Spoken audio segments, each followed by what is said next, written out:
नमस्कार, आप देख रहे हैं सुदर्शन न्यूज और मैं हूं आपके साथ अमित शर्मा। शाम के 5 बज चुके हैं और वक्त है आपका राज्य आपकी खबर का। यूपी के बरेली के थाना क्षेत्र निवासी मुस्लिम युवक का, जिसने लखनऊ के गोमती नगर निवासी एक 23 वर्षीय युवती को अपने प्रेम जाल में फंसाकर पहले उसका धर्मांतरण कराया और फिर बरेली पुलिस और हिंदू संगठनों के एक्टिव होने के खौफ से उसे हरिगढ़ में ले जाकर कागजी से हरिगढ़ में ही निकाह कबूल करवाकर प्रदेश सरकार को खुलेआम चुनौती दी। आपको बता दें कि हरिगढ़ निवासी काजी मोहम्मद फरहान रजा ने उसके इस अवैध विवाह को सही करार देने को लेकर मामले को भली भांति अंजाम भी दिया। तो वहीं इस मामले में पुलिस की कार्रवाई को लेकर भी सवाल खड़े हो रहे हैं। चौंकाने वाली बात यह है कि एक तो हिंदू युवती का जबरदस्ती धर्मांतरण करवा के निकाह पढ़वाया गया, फिर कुछ समय बाद युवती से उसके परिजनों ने अपनी मनमाफिक बात मनवाने को लेकर उसके ससुर के साथ संबंध बनाने का दबाव बनाया। इतना ही नहीं, मुस्लिम युवक का परिवार आए दिन पीड़िता का शारीरिक, मानसिक उत्पीड़न और मारपीट करना शुरू करता रहा, जिसे लेकर पीड़िता ने कानूनी दरवाज़ा खटखटाया, लेकिन उसकी किसी ने नहीं सुनी। जिसके बाद युवती ने अब न्याय के लिए हिंदू जागरण मंच के जिलाध्यक्ष से न्याय की गुहार लगाई है। साथ ही पीड़िता ने अपनी बात योगी सरकार तक पहुंचाने के लिए न्याय की गुहार लगाई। तो वहीं देखना यह होगा कि स्थानीय प्रशासन अब आगे आकर इस मामले पर क्या कार्रवाई करता है।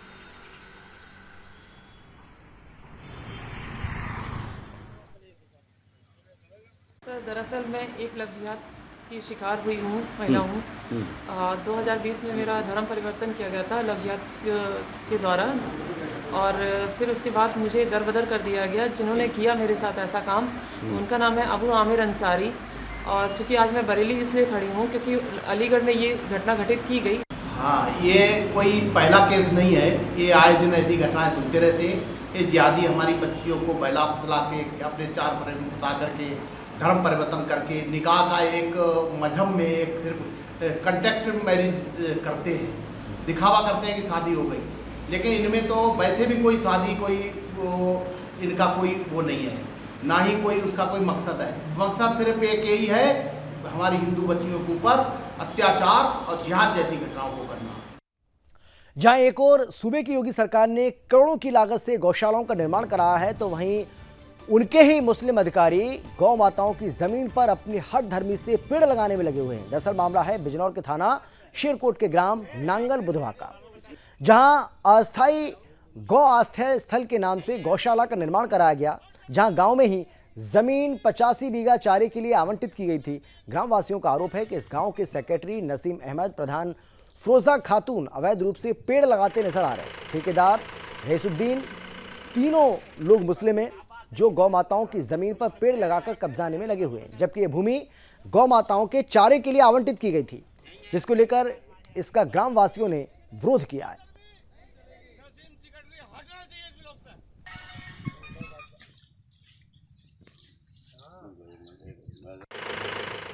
यहाँ गौशाला में ग्राम प्रधान भी मोमडन है और पंचायत सेक्रेटरी और यहाँ एडीओ पंचायत भी मोमडन है। इस गौ चरा की भूमि पर ज़बरदस्ती वृक्ष लगाए जा रहे हैं। ठेकेदार भी रही और ठेकेदार भी मोमडन है। तो हमारा कहना यह है कि यहाँ वृक्ष ना लगाया जाए। ये तो गौ चरा की भूमि है। गौ चरा के लिए तो माननीय मुख्यमंत्री जी ने स्पष्ट आदेश कर रखा है, कोई उसमें वृक्ष न लगाए जाए। गोवंश के लिए हरा चारा उपयोगी। मैं माधव गौ सेवा समिति का अध्यक्ष हूँ और मेरे अंडर में ये गौशाला संचालित हो रही है। हमें 5 महीने हो गए हैं। ये 143 बीघे ज़मीन है गोचर के नाम से, पशु चरागाह के नाम से, जिसमें गौशाला बनी है 63 बीघे में और 83 बीघे में वो चारे की ज़मीन है। लेकिन क्या है, इन्होंने गोचर की ज़मीन में लोगों के मकान बनवा रखे हैं। यूपी के हरदोई में शराब पीने के बाद 3 लोगों पर मारपीट कर हत्या करने का आरोप लगा है। आपको बता दें कि लहूलुहान हालत में एक बुजुर्ग का शव पड़ा मिला और बुजुर्ग के सिर और चेहरे पर चोट के निशान मिले हैं। तो वहीं गांव में ही एक घर के बाहर खून से लथपथ शव भी मिला, जिसकी सूचना पर पहुंची पुलिस और फॉरेंसिक टीम ने जांच भी शुरू कर दी। जैसा हरदोई के सवायजपुर कोतवाली के बड़ौरा गांव का मामला बताया जा रहा है। फिलहाल मौके पर पहुंची पुलिस घटना की जांच में जुटी हुई है और आगे की कार्रवाई भी कर रही है। ये ग्राम बड़ौरा है, थाना सवायजपुर में। वहाँ पे श्रीपाल है, करीब 65 वर्ष की उम्र है, जाति के रहदास है। इन्होंने 3 और गांव के ही व्यक्तियों के साथ बैठ के शराब पी और उसी में कुछ विवाद हुआ जिसका अब पता लगाया जा रहा है। उसी विवाद में इन लोगों ने उनको मारा, जिससे इनकी मृत्यु हो गई है। शव का पंचायतनामा करके पीएम के लिए भेज दिया गया है और तीनों को हिरासत में लेके पूछताछ। बात करेंगे यूपी के मथुरा की। यूपी के मथुरा ब्रजनगरी में जन्माष्टमी का जो पर्व है बड़े ही धूमधाम से मनाया जाता है, हर साल मनाया जाता है। ब्रजवासी और बाहर से आने वाले लाखों श्रद्धालु कृष्ण जन्मोत्सव के गवाह बनते हैं और जब लाखों श्रद्धालु मथुरा जंक्शन से निकलते हैं तो श्रद्धालुओं के भेष में कई चोर और बड़े संदिग्ध लोगों के होने की बात भी सामने आती है और इस बात की आशंका भी बनी रहती है। आपको बता दें कि मौके पर मौजूद स्टेशन पर सुरक्षा व्यवस्था को लेकर जीआरपी और आरपीएफ दोनों सजग रहते हैं। तो वहीं दूसरी ओर मथुरा स्टेशन पर एक्सरे मशीन लगी हुई है जिसमें सामान मशीन से होकर निकलता है। संदिग्ध वस्तु होने पर वो दिख जाती है, लेकिन मथुरा जंक्शन पर एक्सरे मशीन केवल दिखाने के लिए चालू है, जिसमें यात्री तो निकलते हैं लेकिन सामान चेक नहीं हो पाता है। स्टेशन पर ट्रेनों से उतरकर या चढ़ने के लिए रेलवे ट्रैक पर यात्री इधर उधर भागते हैं, लेकिन आरपीएफ कर्मचारी कार्रवाई करने में असमर्थ साबित नजर आ रहे हैं। तो हमें अब देखना ये होगा कि स्थानीय प्रशासन और आरपीएफ कर्मचारी आगे आकर इस मामले पर क्या और कब संज्ञान लेते हैं।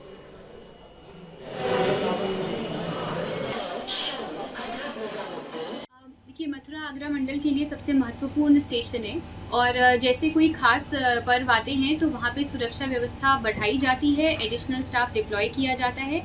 जन्माष्टमी को देखते हुए भी वहाँ पे आरपीएफ और जीआरपी के एक्स्ट्रा टुकड़ियाँ लगाई जाएंगी और सभी एंट्रीज भी मैन की जाएंगी। साथ ही टिकट चेकिंग स्टाफ भी एक्स्ट्रा डिप्लॉय करके सभी एंट्री मैन की जाती है ताकि अनऑथराइज लोगों का प्रवेश स्टेशन में कम से कम किया जा सके। रेलवे स्टेशन इस वक्त भारी चर्चाओं में है। उसका मुख्य कारण कि यहाँ पर होने वाली भारी अनियमितताएं देखा जाए तो यहाँ पर सामान जो एक्स्ट्रा मशीन है वो सिर्फ शो पीस बनी हुई है।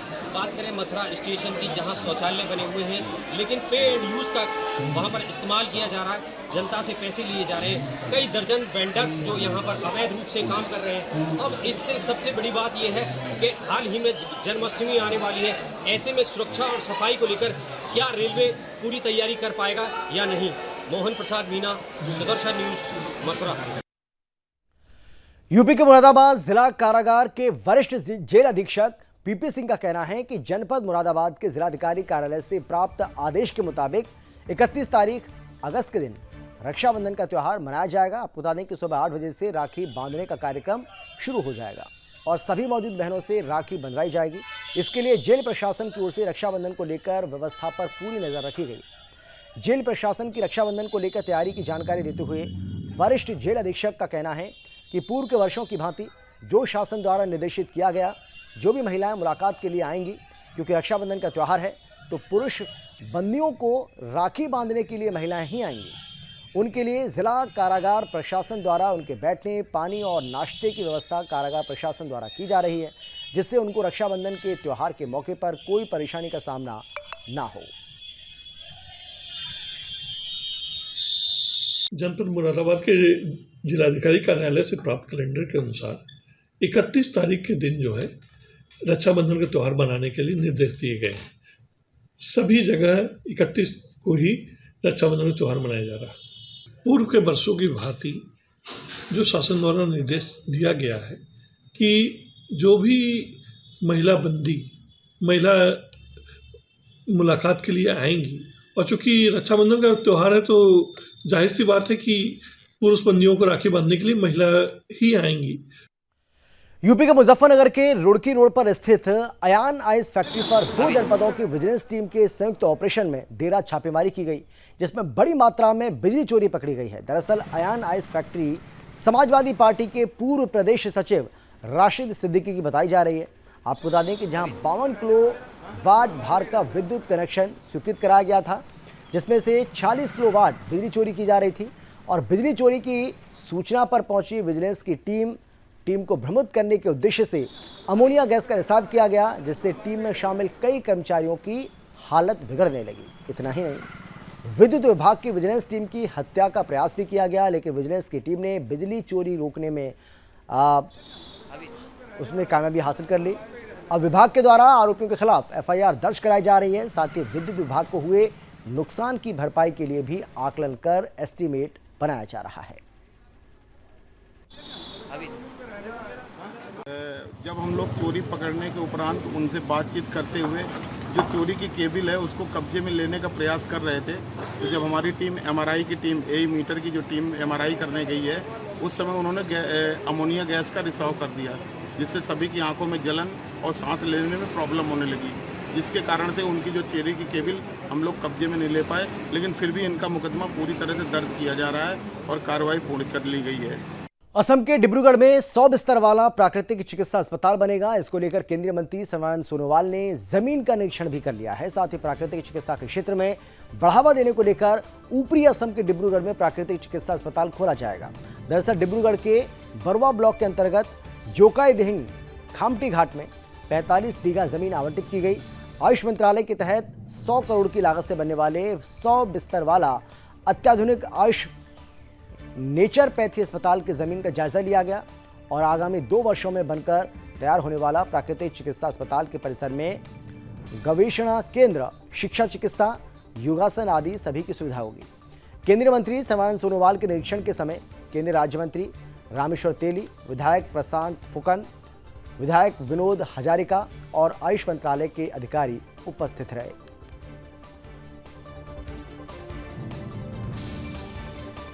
निर्णय की है, इसका पीछे हमारे देश के आदर्शवादी नेता, दुनिया के सबसे लोकप्रिय नेता प्रधानमंत्री नरेंद्र मोदी जी का आशीर्वाद है, सहयोग है।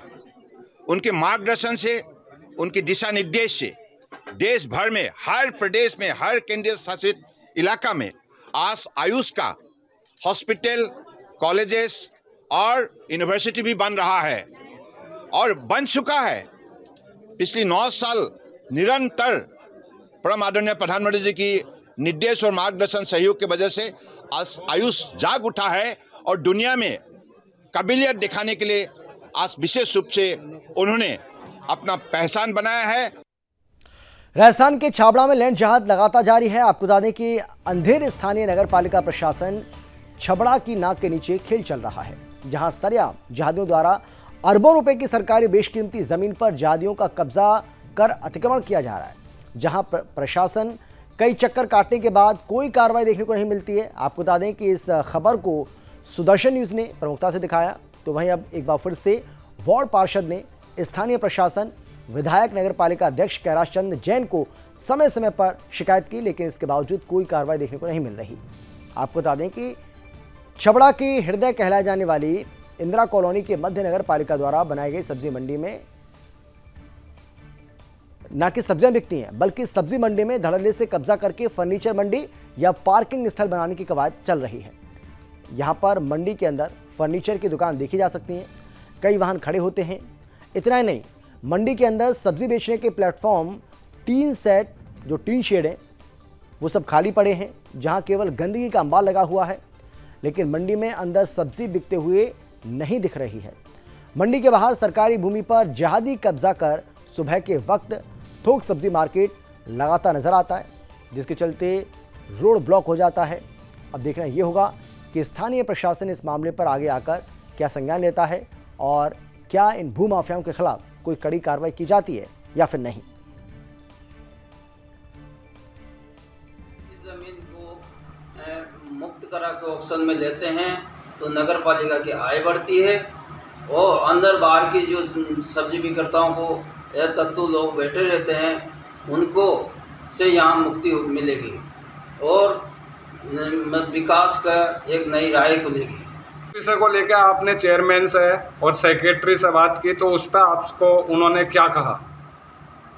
मेरी इनसे बात हुई है, तो मतलब हमने बोर्ड मीटिंग में भी इसका प्रस्ताव लिया है और चेयरमैन साहब ने भी मुझे आश्वासन दिया है, भाई साहब विधायक साहब ने भी, बल्लू जी ने भी मुझे आश्वासन दिया है कि ये जल्दी अन्य जगह पर लगा दी जाएगी। मैं 2-4 बार एडीएम साहब से भी मेरी चर्चा हुई, पहले वाले से, अभी तो नहीं।